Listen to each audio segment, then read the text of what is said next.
In this segment, we'll review the correct way to install a hasp kit on a basic restroom. To begin, we'll first need to make sure we have all the proper tools handy. This includes a rivet gun, drill bit, and the kit itself. All of these items should be in your company-issued tool bag. When deciding where to place the hasp, it should always go somewhere near the handle, either just above or just below it. We'll then take the smaller of the two pieces from the hasp kit and hold it up to the wall of the restroom where we would like to place it. We'll then take our drill with the drill bit and use it to mark in the top hole. We'll then remove the hasp and continue to drill out the hole. Once the hole is drilled out, we'll grab our rivet gun and slide the rivet through the hasp.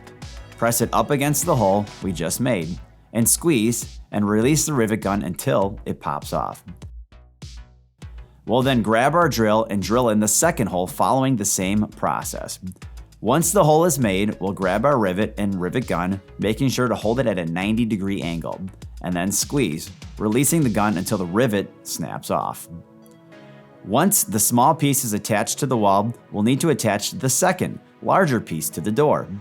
To do this, we'll hold the piece up to the door and find where it is to be placed by lining it up to the small piece that we just attached. Once we know where to place it, we'll open up the door and keep it propped open with our foot. We'll now do the same thing we just did with the smaller piece, using our drill to mark where the first hole will go and then drilling it out. Once the hole is made, we'll grab our rivet gun, ensuring the gun is at a 90-degree angle, and squeeze it until the rivet snaps off. We'll repeat this process for the remaining holes on the hasp. Once all the rivets are in and the hasp is secure, it's ready for a lock.